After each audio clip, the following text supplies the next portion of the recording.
Shalom, soyez bénis. Et bonsoir à tous, que Dieu soit avec vous. Je suis votre humble serviteur, le pasteur Isaïe. Aujourd'hui, on va s'entretenir sur un thème très important. Et voici le thème. Est-ce qu'un chrétien peut-il perdre son salut? Est-ce qu'un chrétien peut-il perdre les saluts? Il y a beaucoup de contradictions à ce sujet, il y a beaucoup vraiment de versions à ce sujet, il y a beaucoup vraiment de paroles autour de ce thème. Aujourd'hui, le Seigneur va nous permettre vraiment d'apporter un éclaircissement par rapport à cette question. Est-ce qu'un chrétien peut-il perdre son salut? Vous savez, aujourd'hui, il y a des personnes mal affermies, ignorant de la volonté de Dieu, qui ont introduit leurs pensées charnelles dans les choses de Dieu, qui ont introduit leurs pensées charnelles dans la volonté de Dieu, enseignant ce qu'il ne faut pas enseigner. Et ça fait qu'aujourd'hui, le monde est entré dans l'église, les comportements non conformes à la parole de Dieu sont rentrés dans l'église et c'est devenu fatalité. Les gens vivent avec, prétendant que Dieu aime ça.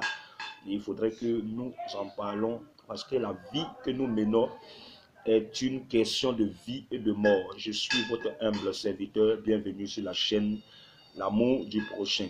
Voici les premiers passages par rapport à ce sujet. Je vais lire cette parole et vous allez essayer de méditer dessus à la maison.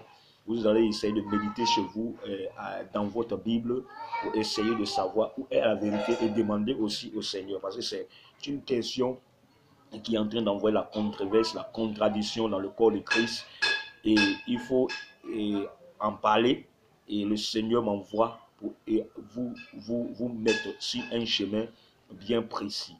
À partir de la lecture et à partir de l'exposé, vous allez vous-même voir où se trouve vraiment la réalité concernant vraiment cette parole. Que Dieu vous bénisse au nom puissant de Jésus-Christ.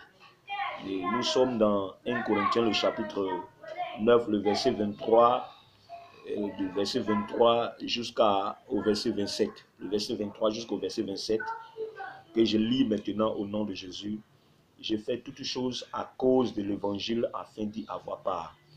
Au verset 24, il dit, ne savez-vous pas que ceux qui courent dans les stades courent tous, mais qu'un seul remporte le prix? Courez donc de manière à remporter le prix. Tous ceux qui combattent s'imposent toute espèce d'abstinence et ils le font pour une couronne corruptible. Mais nous faisons cela pour une couronne incorruptible. Moi donc, je cours non pas comme battant l'air, je cours non pas comme à l'aventure, je frappe pas comme battant l'air, mais je traite durement mon corps et je le tiens assujetti de peur d'être moi-même rejeté après avoir prêché aux autres. Nous sommes dans l'épître de Paul aux Corinthiens. Nous sommes dans la lettre que Dieu a envoyée aux chrétiens de Corinthe. Donc, la première réalité par rapport déjà à ce passage, par rapport à ce thème qui est est-ce qu'un chrétien peut perdre le salut, c'est que ici déjà, Paul étant à Rome, la lettre qu'il envoyait, il n'envoyait pas son païen, il envoyait aux chrétiens, c'est-à-dire à des gens déjà qui avaient donné leur vie à Christ et qui avaient déjà accepté de marcher avec le Seigneur. C'est à eux que Paul a envoyé cette lettre. Mais il dit, au verset 23, il dit, je fais toutes choses à cause de l'évangile afin d'y avoir part. Et Paul adresse la lettre à l'église de Corinthe, c'est-à-dire pas aux païens. Donc, au verset 23, le premier verset même, il dit, lui-même, il fait toutes choses à cause de l'évangile afin d'y avoir part. La question qu'on peut se poser, si un chrétien peut-il perdre son salut, c'est que, est-ce que quand Paul parlait ici, il était encore païen, il était encore pharisien, ou soit il avait déjà accepté le Christ. Donc, s'il était païen, il n'y a pas de problème, c'est qu'un chrétien ne peut pas perdre les saluts. Mais si il était chrétien, si il avait déjà donné sa vie à Christ, c'est que tu peux recevoir la grâce. Et si tu ne fais pas attention, si tu bafoues cette grâce, tu peux la perdre. C'est clair. Donc, je suis en train de vous faire comprendre qu'il faut méditer beaucoup sur ce passage Vous comprenez? Il dit, je fais tout à cause de l'évangile afin de Dieu avoir part.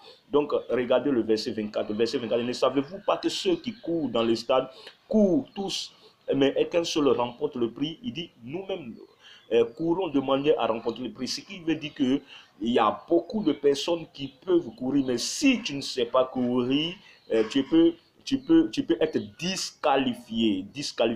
Et je vais vous dire quelque chose. La Bible est le livre de salut. Tous les messages se rapportent au salut.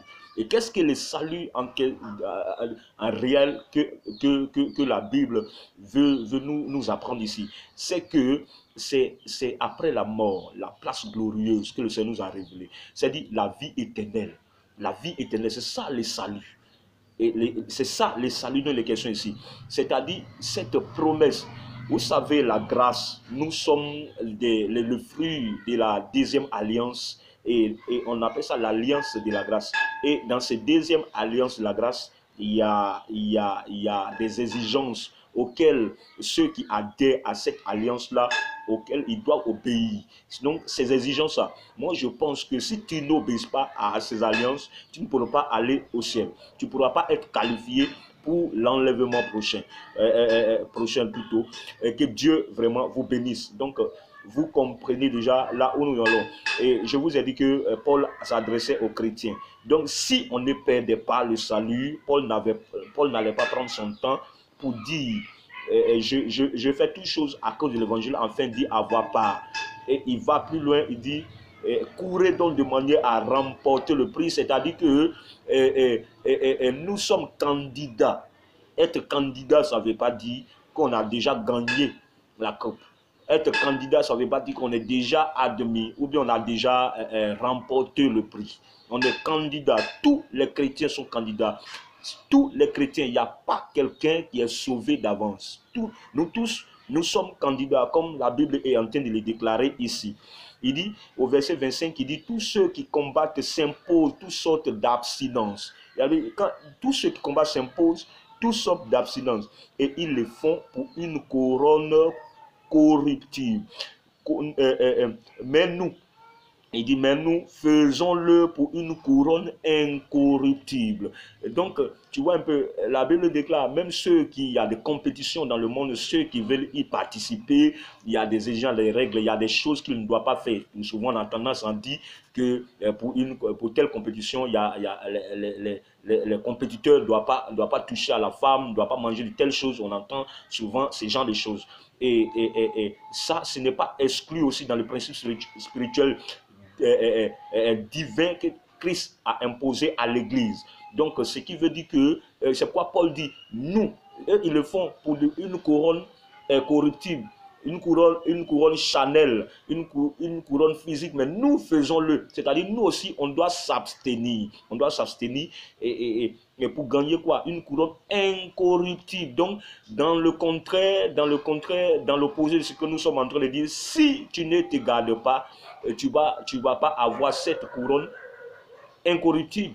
Donc, c'est clair. Et Paul parle à l'église. Paul parle à l'église.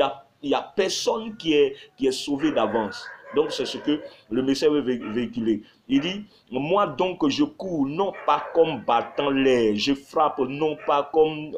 je cours non pas comme à l'aventure, je frappe non pas comme battant l'air, mais regardez le verset 27. Le verset 27 doit vous interpeller. Il dit, le verset 27, il dit, mais je traite durement mon corps et je le tiens assujetti de peur qu'après moi-même, après avoir prêché aux autres, je ne sois jeté au dehors. Donc, pour les contradicteurs, pour ceux-là qui cherchent des échappatoires et qui vont... Vous devez vous poser la question, est-ce que quand Paul parlait ici, il était déjà baptisé, il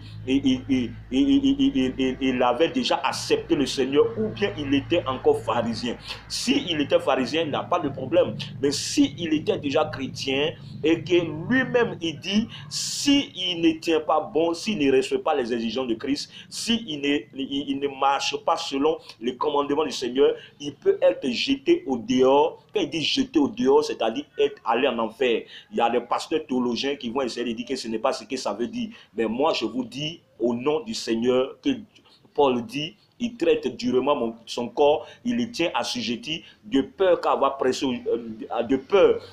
avoir prêché aux autres, lui, Paul, il ne soit jeté au dehors. Donc c'est clair, même quand vous lisez tout le chapitre, comment on l'appelle, 1 Corinthiens, le chapitre 10, le chapitre 10, quand vous lisez le verset 1 jusqu'au verset 9, vous allez voir que c'est le même consigne, eux-mêmes, où la Bible nous parle des enfants d'Israël qui quittaient en Égypte pour aller à Canaan. La Bible déclare que il ne faudrait pas qu'on soit impudique comme eux, il ne faudrait pas qu'on soit rebelle comme eux, il ne faudrait pas qu'on soit idolâtre comme eux. Je sais que vous pouvez lire ça à la maison. Vous lisez à partir du verset, le chapitre 10, le verset 1, vous allez voir tous ces écrits dedans. Et moi, je vous envoie seulement dans la lecture.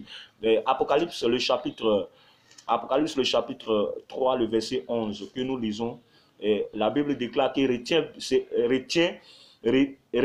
ce que tu as, afin que personne ne te prenne ta couronne. La couronne, c'est quoi? La couronne ici, c'est la récompense. Et il y a une seule récompense, bien aimé. L'une seule récompense, c'est la vie éternelle. La couronne ici, c'est la vie éternelle, c'est la récompense. C'est tout ce qui fait l'espérance des chrétiens de la grâce. C'est quand Christ a dit les voiles déchirées, et il a dit, je vais au Père et je vais vous donner, je vais vous préparer une place, afin que là où je suis, vous soyez aussi.